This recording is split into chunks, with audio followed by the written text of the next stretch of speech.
Fala pessoalzinho, tudo tranquilo? Vamos para mais uma aula agora que eu deixei aqui gravada para vocês. Então eu vou pedir umas coisinhas para vocês. Ó. Se vocês curtirem a aula, não esquece de deixar uma curtida aí no vídeo. Se você ainda não for inscrito no canal, por favor se inscreve, que isso daí vai ser bastante importante para mim e para você. Se ativar as notificações, nota 10, melhor ainda. Se curtir muito o vídeo, posta, manda para os seus amigos, compartilha com seus amigos. E se você tiver alguma dúvida, alguma sugestão, por favor, joga aí nos comentários aí embaixo, que eu vou ter o maior prazer de responder para vocês e até gravar novos vídeos a respeito, beleza? Valeu, galera, bora pro vídeo. Então vamos lá, pessoal. Hoje a gente está começando, o curso de metodologia de projeto mecânico. E nesse curso a ideia é que vocês tenham uma noção um pouco mais estruturada de como que a gente da engenharia vê projetos. Lógico que eu vou passar uma noção mais geral aqui para vocês.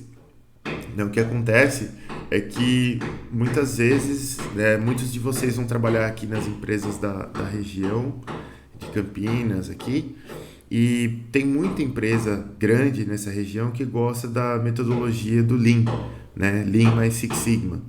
Então, tem essa metodologia, ela tem algumas coisas que já são bem sedimentadas, elas têm uma forma própria de ver, inclusive, projetos. Não só, mas inclusive projetos, né? Então, o que a gente vai ver aqui é um pouco mais geral, serve para essas metodologias também, mas se você for, por acaso, entrar numa empresa que mexe com Lean Manufacturing, você vai fazer algumas certificações, tem as certificações de Belt lá que se faz, tem as certificações de Scrum que você faz também, e aí você vai aprender um pouco mais a fundo a metodologia daquela empresa. Tá? Mas tem umas coisas muito legais que eu quero ensinar aqui para vocês que vão valer para qualquer metodologia. Então, me apresentando aqui, eu sou o professor Vinícius, né? Acho que todos vocês já me conhecem, mas se alguém não conhece. Pessoalmente, a gente não se conhece, então eu tirei uma foto tomando banho aqui para todo mundo saber quem eu sou. Então, se você me encontrar na rua, eu vou ter mais ou menos essa cara, provavelmente de máscara, mas mais ou menos isso aqui, dependendo do nível de banho também.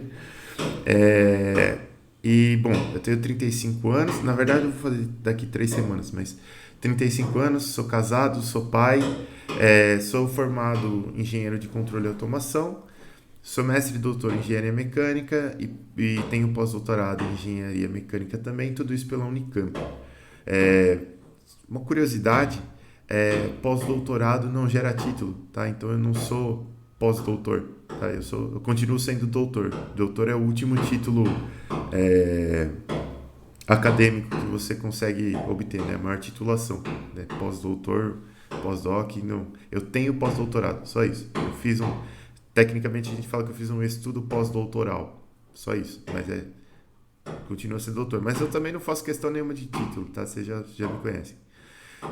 Atualmente, eu sou professor de vocês na PUC, com muito orgulho, e também sou consultor na área de vibrações e sistemas mecânicos, né? Então, se alguém precisar de alguma coisa aí na parte de vibrações, é só me contactar que a gente tenta resolver o problema aí. Voltando aqui para a disciplina, calendário, pessoal. Como que vai ser o nosso calendário? Então, a gente vai ter aulas síncronas, né? Todas as quarta-feiras, de 4 de agosto até dia 8 de dezembro de 2020, com algumas exceções. Quais que são essas exceções? No dia 22/9, que é uma quarta-feira, a gente vai estar bem no meio da semana integrada. Então, teremos as atividades da semana integrada, não teremos as atividades de aula, nem de prova, nada. Nessa semana da semana integrada, eu sei que nenhum professor pode dar atividade valendo nota e pede-se para que os professores não deem nenhuma atividade, incluindo aulas. Então, eu acato a isso, não sei se todos os professores acatam, mas eu acato a isso, então nessa semana que a gente não vai ter aula. Depois, no dia 8/12, que seria o nosso último dia de aula aqui, a gente tem um recesso, porque é o dia da padroeira da cidade de Campinas. Eu não sei qual é a padroeira da cidade de Campinas, mas é o dia da padroeira. Então a gente não tem aula nesse dia. Então a nossa recuperativa, por exemplo, vai ser uma semana antes disso aqui. Ou antes disso, acho.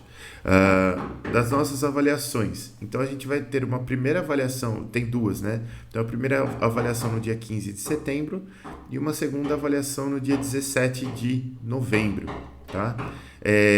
Depois no dia 1 de dezembro, que é exatamente uma semana antes do que seria o último dia de aula, então no nosso último dia de aula de fato, nós teremos a avaliação recuperativa, se caso alguém não atinja as notas necessárias aqui para passar, tá? Esse calendário aqui que eu já bolei ele pensando nos dois cenários, né? No cenário de a gente ficar em regime remoto, né? Então, aulas como nós estamos tendo agora, quanto para o caso de a gente voltar para um cenário presencial, que eu acho extremamente difícil e complicado, mas a gente já fala sobre isso. Mas de qualquer forma, se ocorrer por algum motivo, alguma volta para o campus, essas datas todas estão mantidas, tá? Então a gente não precisa se preocupar que vai voltar, agora vai mudar. Não, tudo permanece como tal. O planejamento vai ser exatamente o mesmo, tá? Bom, um tempo de isolamento, pessoal. Como que a gente vai fazer em tempo de isolamento? Bom, que é o tempo que a gente está agora. A gente tem que discutir um pouquinho sobre esse retorno para eu falar para vocês o que eu sei sobre o retorno. Provavelmente outros professores já falaram, não sei o que eles falaram, não sei se eles falaram o que eu vou falar, então eu vou repassar esse tema rapidamente para vocês. Eu coloquei como primeiro tópico aqui que a PUC sempre vai obedecer às autoridades, e eu já explico por que eu coloquei esse primeiro tópico, tá? Eu coloquei em primeiro porque ele é o mais importante, mas já vou falar por quê. O que eu tenho de informação é o seguinte, ó, até dia 7 de setembro, a gente vai permanecer em regime remoto, né? Não tem como, a PUC não vai voltar antes de 7 de setembro, então até o dia 7 de setembro sabemos que as aulas vão continuar em regime remoto. Depois disso vai ser avaliado, tá? Então, o que a PUC está pensando? Que nem semestre passado, a gente começou o semestre falando, olha, estamos na fase amarela, se passar tantas semanas na amarela, vai... Não, a gente estava na laranja, se passar tantas semanas na laranja, vai para amarela, e a gente vai tentar um retorno parcial, não sei o quê. E quando chegou na hora do vamos ver, o negócio piorou, entrou fase vermelha, fechou tudo de novo. Então a gente não consegue muito tomar uma decisão, quer dizer, a PUC não consegue tomar muito uma decisão sem estar muito próximo da data, né? Então vamos esperar chegar setembro para ver o que vai acontecer. Lógico que a gente não tinha as vacinações ainda e tudo mais, mas vamos esperar para ver o que vai acontecer. Mas o que acontece? Tem muita gente, por exemplo, que nem em Campinas está, né? A pessoa mora numa cidade distante e está lá na sua cidade, porque não vai ficar pagando kitnet, aluguel, não sei o que, para ficar perto do campus, sendo que não vai ter aula presencial. Não faz o mínimo sentido, na verdade, né? Então, eu acredito que se for haver um retorno, a gente precisaria saber desse retorno com uma certa antecedência, né? Eu acredito que um mês de antecedência aí fosse o ideal para a pessoa conseguir se organizar, conseguir voltar, conseguir alugar um lugar para voltar, para ficar e tudo mais. Então, né? Então, complicado a gente falar assim, vamos voltar no pontapé, assim, né? Outra coisa que eu acho muito complicado é justamente o planejamento, porque não é só falar vamos voltar e acabou, né? Vai ter toda uma questão de entrada no campus. Acredito que todo mundo vai ter que medir a temperatura, mesmo porque quando você vai no supermercado, por exemplo, você tem que medir a temperatura. Então acho que todo mundo teria que medir temperatura. E aí como que vai fazer para entrar todo mundo no campus na mesma hora, medindo temperatura? Vai virar um caos aquele negócio, né? Fora a questão de álcool gel, não sei o quê. Então, eu acho que isso tudo tem que ser muito bem pensado para que não dê nenhum problema. E então não acredito que vai ser tão fácil esse retorno. Outra coisa ainda também importante é que, além dessas questões todas de logística e tudo mais, Alguém pode pensar lá na PUC em, por exemplo, retornar só as atividades práticas, ou fazer, por exemplo, um retorno parcial, como já havia sido pensado no passado. Então, uma parte dos alunos volta para o presencial, outro não. Isso tudo eu particularmente acho que vai ser um negócio que meio que não vai ajudar ninguém, né? No fim das contas, porque é, tem muitas pessoas que só vão querer voltar realmente depois que estiverem vacinados e seguros e tudo mais, e eu respeito muito isso, porque eu acho, compartilho da opinião, inclusive. É, e essa questão de retorno parcial vai ser complicado, porque aí vai ter aula presencial e aula online também, a gente vai ter que saber quem que está em um, quem que está no outro, como que vão acontecer as coisas, se os dois lados estão recebendo a mesma informação, vai ser complicado. E das atividades práticas eu também acho que é, os laboratórios em si eles já são pequenos o suficiente, né? Então a gente teria que repetir os experimentos várias vezes para não dar aglomeração e ia perder um tempo absurdo fazendo um experimento. Então, não sei, na minha humilde visão, o ideal seria a gente voltar no próximo semestre. Contudo, voltamos agora ao primeiro tópico aqui. A PUC obedece às autoridades, né? Então, a PUC ela vende cursos presenciais. É isso que a PUC ela oferece cursos presenciais, né? E existe uma legislação toda a esse respeito que tem que ser cumprida. E nós só estamos em regime remoto agora porque o governo do estado abriu essa exceção, né? O governo do estado permite que as aulas estejam no formato remoto nesse momento, né? Mas uma faculdade que oferece curso presencial não pode dar aula online. Na verdade, tem um limite para isso, que é 20% até onde eu sei, né? É 20% da carga horária total do curso. Então, alguma coisinha pode ser oferecida online, mas no fim das contas tem que ser tudo presencial, mais de 80% presencial de qualquer forma. Então, se o governo do estado, a gente já sabe que a gente tem um governo meio instável aí, né? O governo até outro dia não sabia nada das vacinas, agora está vacinando todo mundo, adiantou calendário e tal, não sei o que eu achei isso positivo. Mas eu também acho que isso acompanha uma ansiedade de volta às atividades por causa da economia, arrecadação de ICMS e tudo mais. Então, o que pode acontecer? Pode acontecer de lá em novembro ou outubro, sei lá, o governo do estado falar assim, ó, voltar às atividades, ninguém mais vai ficar no remoto. E num cenário desse, a gosto ou a contragosto, a PUC tem que voltar. Ninguém mais pode ficar no cenário remoto. Então, por mais que seja a nossa vontade de fazer as coisas de uma determinada maneira, a PUC tem que obedecer às autoridades, porque senão ela vai tomar processo. Né? E não pode acontecer dessa forma. Ela vai estar desobedecendo uma lei. Né? Então, por isso que eu quis trazer isso aqui para vocês, porque eu acho que é muito difícil. Eu entendo, né, pelo pouco tempo que eu estou na PUC, mas pelo que eu já observei, que a PUC ela preza pela segurança dos alunos, mas se o Estado, né, Estado de São Paulo, achar o contrário, né, nós vamos ter que nos adaptar de algumas formas. Tá? Então, só queria trazer isso para vocês. Por enquanto, pessoal, a gente vai ter, até o dia 7 de setembro com certeza, aulas remotas, né, que serão síncronas e serão gravadas em 2 plataformas, para ficar bem gravado mesmo. Teremos o uso exclusivo do Teams e do Canvas, né? Lógico que é aquele esquema que vocês sabem, eu uso o Teams para fazer as reuniões, eu uso o Canvas como repositório de material, mas eu também uso o YouTube para subir os vídeos, né? Para não ficar dependendo de encher o servidor da PUC de coisa. E para que vocês tenham um player legalzinho ali, que você consegue rodar as aulas em velocidade 2, se você quiser, você consegue ver do seu dispositivo tranquilamente. Então, acredito que sejam vantagens aqui a gente incluir o YouTube nessa galerinha aqui. Mas tudo vai estar disponível no Canvas, como vocês sabem, inclusive os links dos vídeos, então fiquem tranquilos com relação a isso, tá?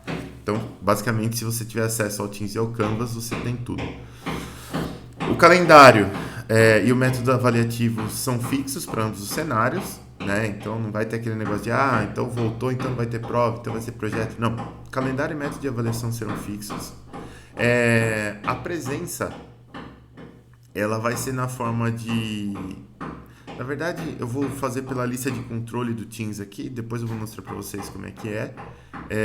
E com relação ao tempo de aula, nós temos uma orientação de que nem sempre é saudável a gente usar todo o tempo de aula, porque é bastante maçante a gente ficar um tempão só assistindo uma tela com slides e um professor falando atrás.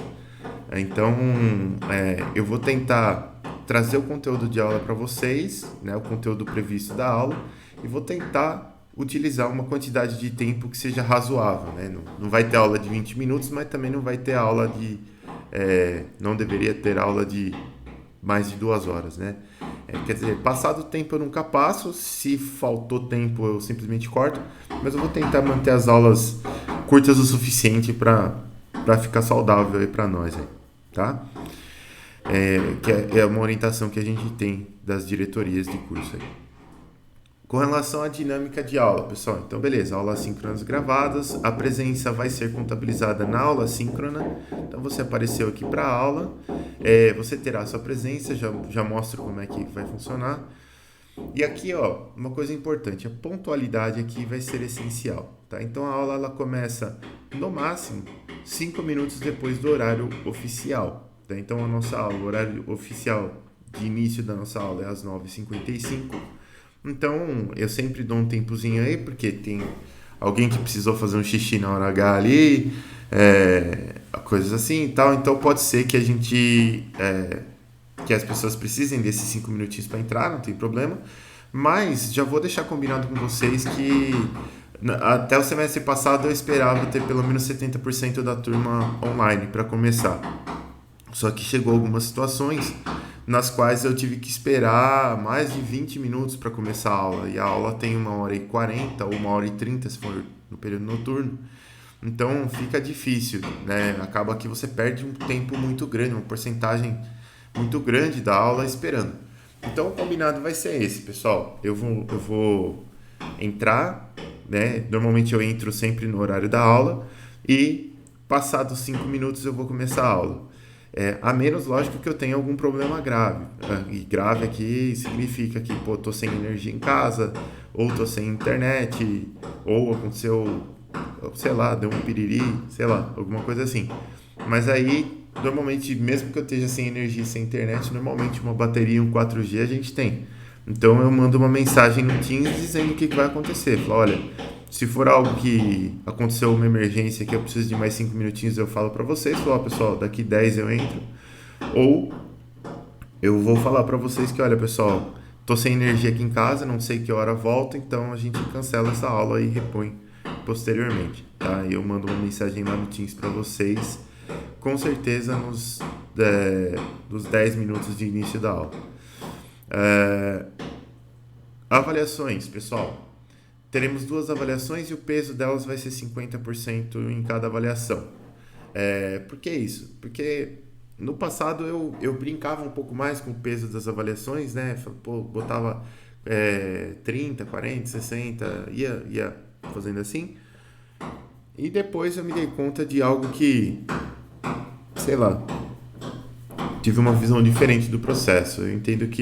Hoje eu entendo que por mais que uma avaliação valha mais ou valha menos, no fim das contas, a hora que você entra na avaliação, você sempre dá seu máximo. Não importa se ela vale 10 ou 90% do curso. Então, faz algum sentido que elas tenham pesos parecidos, né? E a parte boa de você ter um peso grande na segunda avaliação é que se der algum problema na primeira, você ainda tem bastante margem para recuperar na segunda.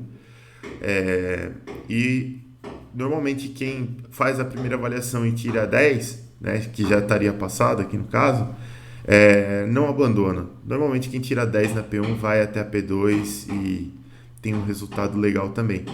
Então não faz muito sentido ficar segurando nota aqui para forçar as pessoas a fazerem a P2. Não faz muito sentido. Então, beleza.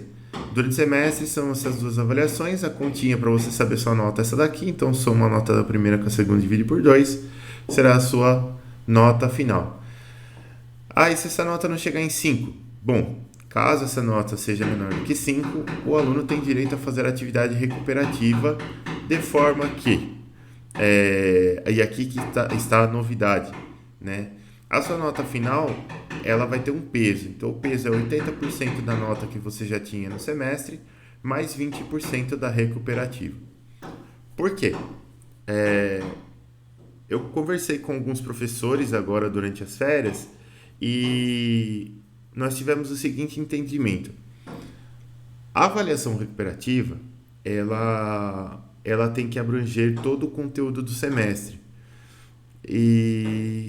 Então, ela tende a ser uma avaliação um pouco mais simples do que a P1 e do que a P2, porque ela tem que abranger mais conteúdo em uma prova menor, com tempo menor para fazer e tudo mais. E a gente também entende que a avaliação recuperativa ela não pode ser num nível diferente das avaliações da P1 e da P2, né? Ela não pode ser muito mais difícil do que as duas. Por quê?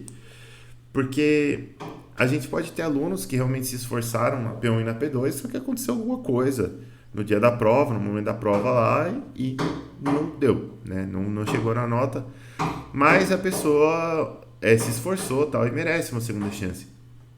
Então é totalmente injusto com essa pessoa que estudou bastante e precisa e merece uma segunda chance, que você pegue e dê um exame avassalador, assim, que, o cara precisa fazer 8 faculdades para terminar aquele exame, né?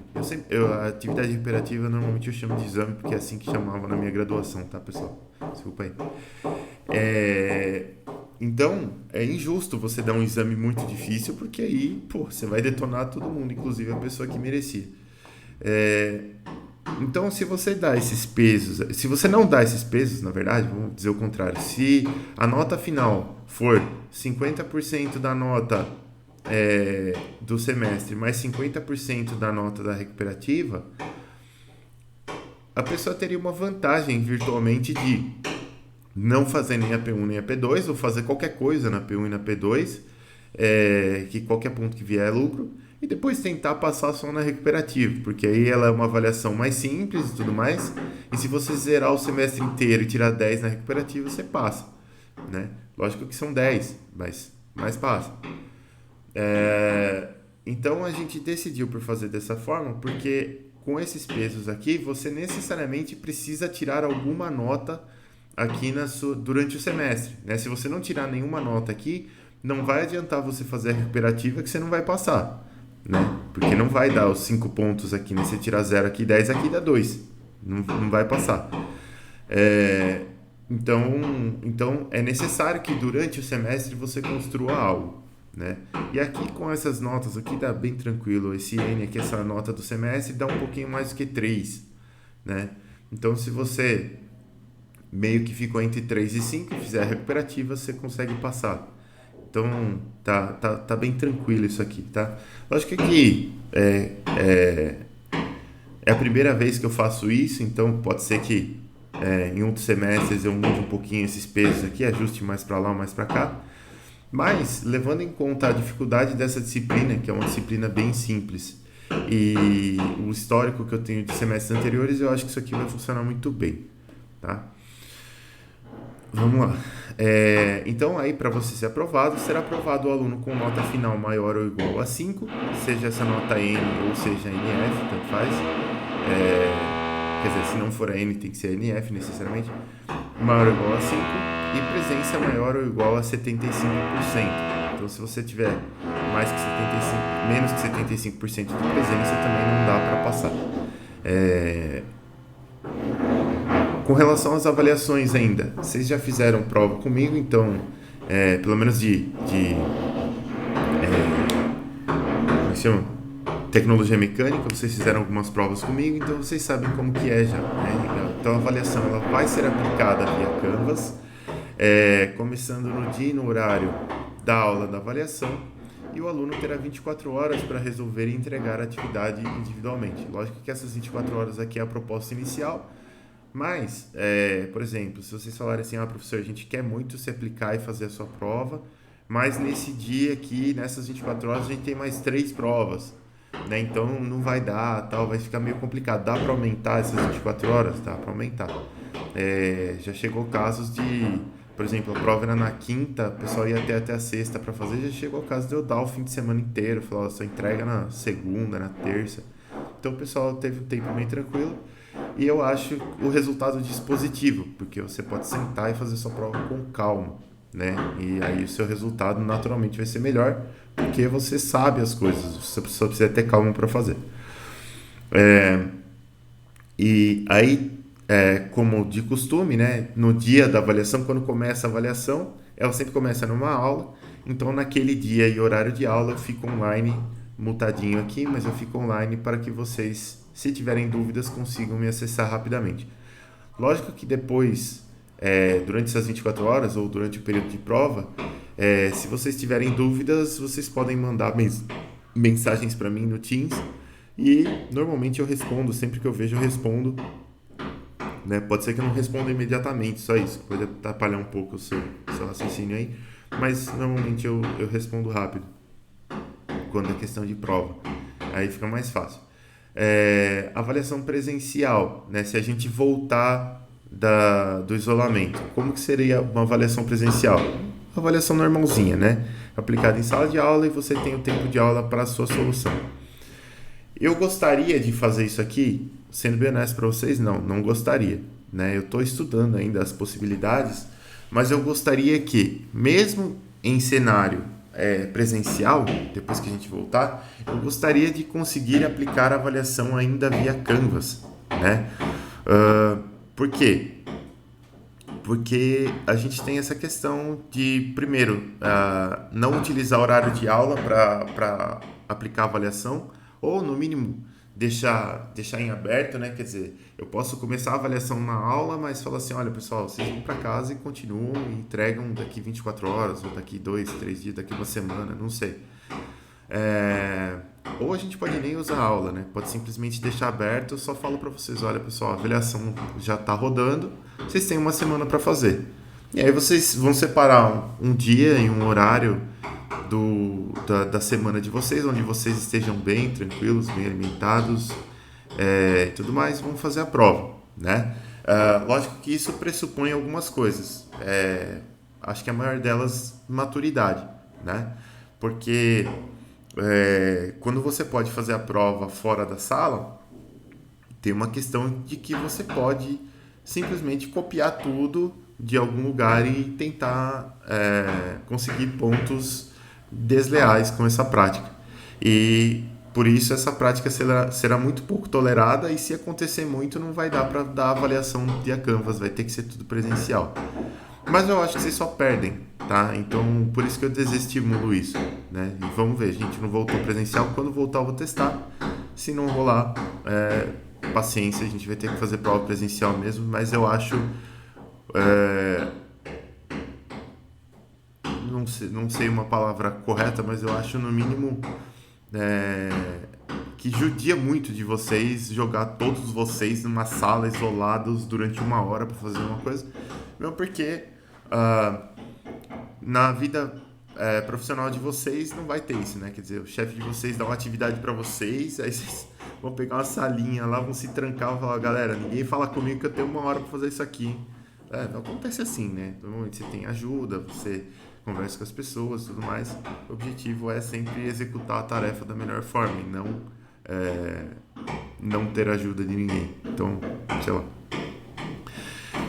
E aí, entrando um pouco nesse assunto de avaliações e tudo mais, a gente vai entrar um pouquinho na questão de ética também, que é muito importante, tá? E eu gosto de discutir isso com vocês já nessa primeira aula, porque a ética aqui ela vai ser o nosso padrão de comportamento, né? Então a gente está estabelecendo regras aqui e essas regras terão que ser cumpridas necessariamente, tá? Então é o nosso combinado e quando a gente combina, né? Até meu pai sempre fala, combinado não sai caro, né? Então se a gente combina, todo mundo sabe o que vai acontecer se descumprir o combinado.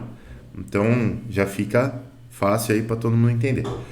Em reuniões online, pessoal, qual que vai ser a nossa ética? Primeiro, manter o comportamento adequado. Vocês são profissionais nisso, né? Todo mundo entra aqui, se comporta adequadamente. Manter o microfone desativado sempre que não estiver usando, que também vocês todos sabem fazer isso bastante bem. Eu falo porque tem algumas atividades que eu faço que tem reuniões com os carinha mais velhinhos aí, né? De 60, 50, 70. E aí essa questão do microfone é mais complexa. Às vezes você acaba ouvindo coisas que você realmente não queria ouvir naquele dia e horário. Então, essa questão do microfone é muito importante. Vestir-se adequadamente caso for utilizar a câmera, né? Eu, por exemplo, aqui no meu escritório tem a minha câmera aqui, né? Porque eu dou aula para vocês e eu tenho pavor de entrar nesse escritório não vestindo uma roupa adequada, né? Porque vai que eu abro a câmera sem querer ou que alguém me faz uma chamada de vídeo sem querer, né? E tal, eu de cueca, trabalhando não dá certo, né? Então, sempre me visto bem quando eu vou utilizar a câmera ou quando eu estou perto de uma câmera. E aí acho que vocês deveriam fazer o mesmo aí também, né? É importante. Não prejudicar os colegas ativando o mudo ou excluindo-os da sala, mesmo que o recurso esteja disponível. Isso aqui é outra coisa, né, pessoal? Então, aqui no Teams, vocês já sabem disso, mas só para reforçar, quando alguém está falando aqui, por exemplo, se alguém tiver com o microfone aberto, você consegue, todos vocês conseguem, eu também consigo entrar aqui e ativar o mudo do participante. Por que a gente consegue fazer isso? Porque na hora de começar a aula, eu simplesmente venho aqui na equipe e clico aqui em reunir e acabou, né? Então eu não entro muito como um organizador da reunião, eu entro com mais ou menos os mesmos privilégios que todos vocês têm dentro da plataforma. Então, qualquer um pode fazer isso. Outra coisa que dá para fazer também, e que é muito desagradável quando acontece, é que a pessoa entra aqui, por exemplo, chegar aqui no Augusto, eu vou remover da reunião. Lógico que eu não vou clicar aqui. Mas você consegue também fazer isso. Todo mundo consegue remover uma pessoa da reunião. E isso também é extremamente chato quando acontece, né? Normalmente remove, aí o cara volta para a reunião e já sai xingando. E eu também fico bravo com isso porque acaba, como que eu digo para vocês, acaba me atrapalhando muito, né? Corta a concentração e aí eu tenho que dar bronca e tudo mais. E todo mundo já é adulto o suficiente para não ficar usando as coisas indevidamente, né? Então, o que acontece? Se isso aí começar a acontecer muito, eu vou ter que marcar todas as reuniões aqui na agenda, tal, para poder fazer as coisas. Aí me dá um trabalho tão desnecessário, sabe? Então, como vocês todos são adultos, eu simplesmente vou lançar mão de ficar organizando reunião dessa forma, porque eu sei que todos vocês vão colaborar adequadamente, tá? Ontem eu estava dando aula para um outro pessoalzinho mais novo, de outro curso. Ontem não, segunda-feira. Aí eles falaram assim, professor, mas aparece para você quem tirou o colega da sala? Olha a mentalidade. Eu falei a verdade, eu falei, não aparece, mas enfim, né? Melhor não fazer. Beleza, continuando aqui na questão de ética. Ficar sempre presente perante o dispositivo, seja ele computador ou celular, mesmo a aula sendo gravada. Quer dizer, eu estou gravando a aula, né? Então vocês vão poder assistir em qualquer momento, mas a aula está rolando agora, né? Então agora é o momento que você tem para interagir, para tirar uma dúvida mais localizada e tudo mais. E também é extremamente chato, né? Sempre que a gente termina a aula, aí fica aquela meia dúzia online lá e você às vezes até chama, né? Falou, ô fulano, você tá aí, cara? E nada de resposta, quer dizer, logou e saiu fora. Então é muito chato, né? Eu não faço nada a respeito, mas eu acho que faz parte da conduta de cada um de tentar utilizar o seu tempo da melhor forma, né? Então, se é momento de assistir aula, vamos assistir a aula concentrado, depois você faz outra coisa, depois você faz outro trabalho que precisa fazer, ou depois você joga, sei lá, qualquer outra coisa, né? Então, o momento de aula é um momento importante aqui da nossa interação com a disciplina. Sobre o estudo em geral, o que eu sempre falo todo semestre para vocês é que vocês sejam os protagonistas do seu próprio conhecimento, né? Quer dizer, eu tô aqui, lógico, eu sou professor, tô aqui para ensinar vocês e facilitar o processo de aprendizado de vocês ao máximo.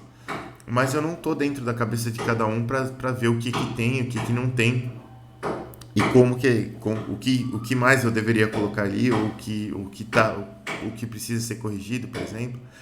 E no fim das contas, a gente está entrando numa era agora que é a era da informação, né? Quer dizer, já estamos nela, só estamos aprendendo a viver nela, né? Mas já estamos na era da informação. E hoje você tem aulas comigo ou com outros professores, mas amanhã você vai comprar um curso online de outra coisa, né? Você vai comprar um curso online da parte de engenharia, ou você vai mexer com investimento, então você vai comprar um curso online de investimento, ou sei lá, ou você vai aprender uma linguagem de programação nova, você também vai comprar um curso online, e no fim das contas as coisas estão todas gravadas lá, e você que tem que aprender, né? Então, tem vídeos, mas você não pode interagir, então você vai ter que procurar recursos, se você tiver uma pergunta e perguntar lá, vai demorar para alguém te responder, você vai ter que se virar, basicamente. E esse se virar é algo bom, né? É algo que torna você, vamos dizer, o comandante da sua nave do conhecimento aí. E aí você é a pessoa que tem o mapa na sua cabeça, né? Então você sabe exatamente para onde que você tem que guiar essa nave aí para você adquirir a maior quantidade de conhecimento possível. Então procurem ser sempre os protagonistas do conhecimento de vocês, porque as aulas elas acabam dando uma falsa impressão de que sou eu que estou ensinando, mas na verdade não sou. Na verdade, são vocês que estão aprendendo, né? Com a interação fica mais fácil, mas são vocês que estão aprendendo. É um processo ativo de aprender, não é só sentar e assistir a aula. Que mais sobre ética? Com relação à pontualidade, já falei para vocês, né? Então a aula vai começar no máximo 5 minutos depois do horário oficial. Não vou mais ficar esperando tanto tempo.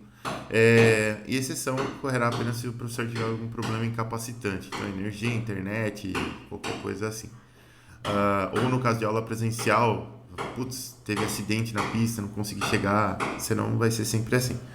A presença ela vai ser computada através da lista de participantes da aula, né? Então eu vou fazer isso aqui mais pro finalzinho da aula, mas aqui no Teams eu consigo baixar uma lista de presença, né? Então eu tenho um recurso aqui, se já está aqui, eu consigo aqui baixar lista de presença. E aí eu já mostro para vocês daqui a pouco o que é que tem dentro dessa lista de presença, porque aí vocês conseguem saber como conseguir presença em aula, né? Tem alguns detalhes importantes. Ética em avaliações, pessoal. Faremos avaliações no Canvas, lá tudo bonitinho. Algumas coisas que vocês precisam saber aqui. Primeiro, todas as avaliações, elas devem ser feitas e apresentadas dentro daquilo que vocês sabem fazer, né? Por que isso? Porque a avaliação, no fim das contas, ela traz muita informação para mim, né? E uma das informações que ela traz é o que você, como aluno, aprendeu individualmente, conseguiu reter, conseguiu entender. E outra informação que ela traz é o que vocês, como sala, conseguiram aprender e reter. E isso é muito importante porque se eu percebo que a sala toda tá deficiente em algum conceito, a grande chance é que a falha tenha sido minha na transmissão e não de todos vocês simultaneamente na recepção. Então é algo que eu tenho que eu preciso corrigir, que eu tenho a corrigir, né? Individualmente também é algo importante porque eu consigo guiar um certo aluno, né? Se eu percebo que ele está com dificuldade num ponto específico, eu consigo chamar e falar, olha, cara, vem cá, percebi isso na sua prova, percebi que você está com muita dificuldade nesse conceito aqui, então vamos retomar, vamos ver, eu explico de novo particularmente para você, vamos ver se você entende melhor, tal, não sei o que, a gente troca uma ideia. Às vezes é uma ideiazinha de 5 minutos que resolve a vida, né? Então, a avaliação, ela deveria ser um retrato fiel do que vocês realmente sabem e não um artifício para conseguir tirar a maior quantidade de pontos possível, né? E eu falo para vocês algo, não tem nada mais motivador para um professor, pelo menos para um bom professor, né? Do que uma sala, um grupo de alunos que está motivado em aprender. Então, às vezes pode acontecer de vocês fazerem uma prova tal e o resultado não ser legal.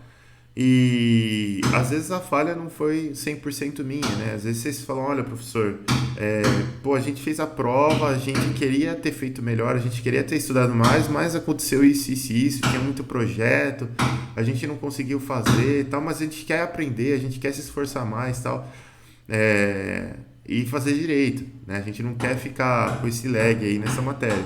Então, será que tem alguma outra coisa que a gente consegue fazer e tal?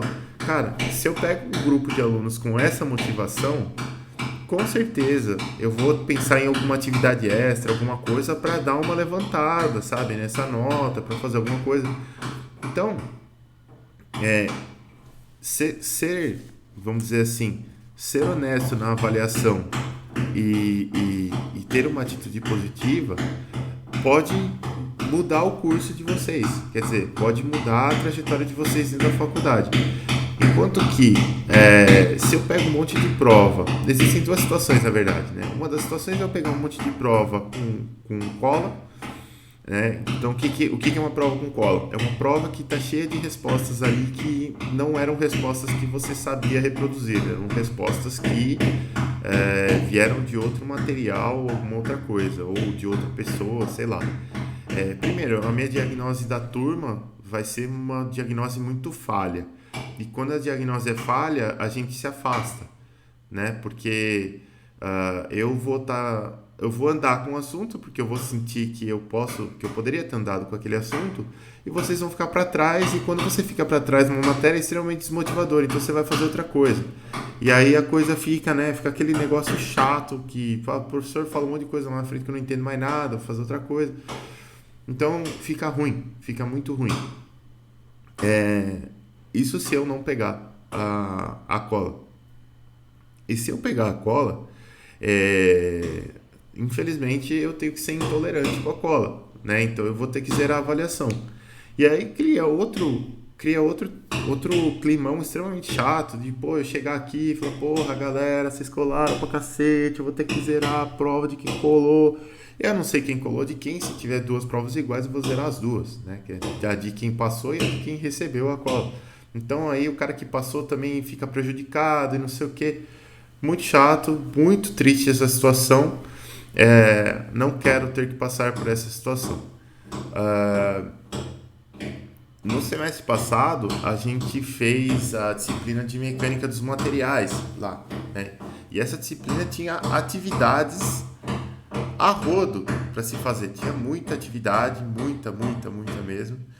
E eu li as atividades, eu li as resoluções lá e eu acabei percebendo que havia realmente algumas resoluções que estavam ok e algumas resoluções que vieram assim, que não estavam justificadas de onde as coisas vieram, sabe? Só tinha umas contas lá e um resultado certo, mas não estava assim, sabe? Dá para ver claramente que a pessoa reproduziu aquela conta, não soube fazer a conta. Nessa oportunidade especificamente, eu escolhi por não tomar nenhuma atitude. Por que eu escolhi isso? Porque, primeiro que é muito difícil a gente fazer alguma coisa, principalmente no cenário que a gente está hoje, sem ter controle, né? Eu não tenho controle de absolutamente nada. Eu posso falar o que eu quiser aqui do lado de cá e vocês vão fazer o que vocês quiserem do lado daí. E eu também não acredito que só esse discurso vai resolver. Quer dizer, a motivação ela tem que vir de dentro, né? Cada um tem que saber o que é para si. No fim das contas, se eu não fizer absolutamente nada, e mesmo que vocês sejam aprovados numa matéria que vocês colaram incessantemente, não estou dizendo que todo mundo fez isso, tá? Mas só levantando a lebre aqui. Mesmo que você seja aprovado numa matéria que você colou incessantemente, eu acho que você já está sendo punido, no fim das contas, porque principalmente vocês que estão numa parte mais inicial do curso, as matérias para frente vão precisar daquele conhecimento. Se você não aprendeu agora, você vai sofrer o dobro para aprender depois. Então, assim, era muito mais saudável ter aprendido agora, né? Como nessa matéria aqui a gente vai ter avaliações e não vão ser toda a aula valendo tudo, valendo nota, não sei o quê, a situação muda um pouco, né? Eu consigo controlar um pouco mais a avaliação e eu consigo, é, caso haja cola, como eu falei para vocês, eu consigo tomar um pouco mais de atitude, né? Quer dizer, se tiver cola, eu vou zerar mesmo. E eu falo para vocês, pessoal, por mais que aconteça, eu fico extremamente triste em ter que zerar uma prova, sabe? Porque eu me sinto quase um carrasco, sabe? Tipo assim, vocês se colocaram numa situação em que eu tenho que fazer algo que eu nem queria fazer, mas eu tenho que fazer, né? Porque é o meu papel fazer. Então eu faço. Mas assim, me corta o coração e eu fico extremamente chateado, porque uma prova com zero, pra mim, ela não significa absolutamente nada. Eu já vi tanta história de aluno que uma prova com zero, pra mim, ela significa que você teve problemas pessoais, que eu não sei quais são, e que não deu para aprender aquela disciplina naquele momento. Você não se torna uma pessoa pior, você não vale menos, não é uma pessoa menos legal. Não aconteceu nada, você só simplesmente não deu. Beleza, isso acontece, isso é uma análise técnica do que você conseguiu reter, só isso. Naquela análise técnica do que você conseguiu reter, houve uma falha, você não conseguiu reter o que era necessário para aprovação, então foi reprovado, precisa fazer de novo. Agora, quando eu pego uma avaliação cheia de fraude, né, cheia de cola, cheia de tudo mais, a análise ela imediatamente deixa de ser uma análise técnica e se torna uma análise de caráter. E aí a coisa fica muito pesada, porque você vê que o cara está tentando enganar. Está tentando enganar a mim como professor, está tentando se enganar como aluno, está tentando enganar seja lá quem for que está pagando a faculdade, está enganando todo mundo. E aí, puta, fica muito chato. Então, assim, meio que tentando fechar esse discurso, pensem bem, tá? Tem uma frase que eu gosto muito, eu não me lembro quem que disse, mas a frase diz o seguinte, que a gente é livre para fazer o que a gente quer, mas a gente não é livre para querer o que a gente quer, né? Então, quer dizer, ninguém manda sobre aquilo que deseja, você simplesmente deseja algo. E às vezes a tentação vem, né? Às vezes você tem uma provinha ali que você não está muito bem, você sabe que você pode dar uma coladinha aqui e o resultado vem, né? Mas então a tentação de colar pode aparecer. Mas pensem bem, pensem muito bem, porque as consequências também existem, né? Por mais que a gente fique triste em aplicar a regra terá que ser aplicada, tá? Beleza, então esse é o nosso combinado. Então lá, tudo que for escrito nas avaliações deve ser muito bem justificado, tá? Isso é até uma deficiência que eu encontro não só na turma de vocês, geral, né? E que precisa ser melhorado. Que é o seguinte, eu encontro nas avaliações muita coisa que, né? Eu até brinco que às vezes eu acho que a PUC não deveria ser uma universidade católica, ela deveria ser uma universidade espírita, né? Porque a quantidade de coisa que é psicografada durante a avaliação é impressionante. Às vezes você coloca uma questão lá onde tem um detalhe da questão que era o central, que era o mais difícil de calcular, e aí na hora que você chega lá, o cara fala assim, pô, assumindo o valor de, sei lá, F como tanto, e aí incrivelmente ele psicografou o valor certo, ele não sabia calcular, ele só chutou 0,022784 e acertou. Danado, hein? Então, assim, vamos... tudo que for escrito na avaliação tem que ser muito bem justificado, tá, pessoal? Porque por mais que esteja certo, convenhamos, né? Não é bem assim que funciona.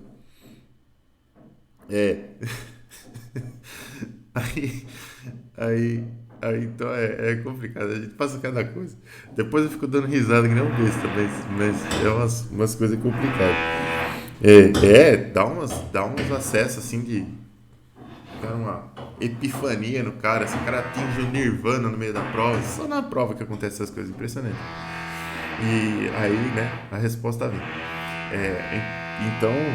Então, caso tenha alguma suspeita de cola, realmente a avaliação será anulada em caráter irrevogável, tá, pessoal? Então, assim, não é uma acusação, né? É uma, de fato, quando tem cola a gente consegue cravar que tem cola, porque é muito fácil. Eu acho que a maioria de vocês não deve ter passado por uma experiência de corrigir uma quantidade de provas exatamente sobre o mesmo assunto, mas passou de 5 provas, você já consegue pegar padrões incríveis ali no meio. Então é muito fácil dizer, tá? E assim, eu acho que vocês são alunos excelentes, vocês estão numa universidade de ponta, não tem necessidade, de fazer essas coisas, não tem. Eu sei que graduação é sobrevivência, eu vivo repetindo isso para vocês, mas não tem necessidade. Tá? Se é só quem gosta de colar é só começar a se levar a sério que não precisa colar mais. O resultado vem, tá? E se não vier o resultado, mas você estiver motivado, você mostrar pro professor que você está motivado e o professor for bom, ele vai te dar um jeito de fazer você entrar no trilho. Então, assim, só vai. Ó, indo aqui para a bibliografia, pessoal.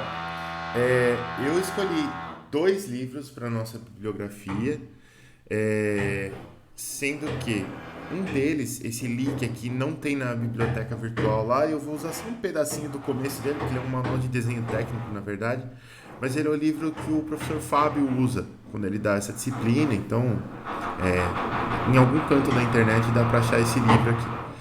Mas, de qualquer forma, esse livro aqui, que tem um nome muito... Eu não consigo, né? Ainda bem que eu não usei esse livro na minha graduação. Apesar dele ter sido publicado exatamente no ano que eu comecei a faculdade, mas, putz, cara, se eu tivesse usado esse livro ia ser zoeira o semestre inteiro, porque o livro se chama Projeto na Engenharia, e o autor é o Paul, né? Então você pega o livro do Paul, você já sabe que a matéria vai ser no mínimo complicada, né? Mas não é, né? Mas esse nome de autor aqui não tem como. E esse livro do Paul aqui tem na biblioteca virtual. Olha só, que coisa incrível. Então, se você entrar aqui na sua biblioteca virtual, biblioteca virtual, acho que todos vocês têm acesso, né, a essa biblioteca, que é a bibliotecazinha da PUC lá. Você tem que entrar com o seu CPF.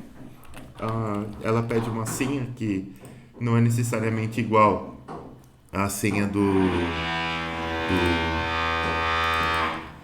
como é que chama aqui, do portal. Ela é diferente, mas você consegue acessar. Deixa eu só ver o chat aqui.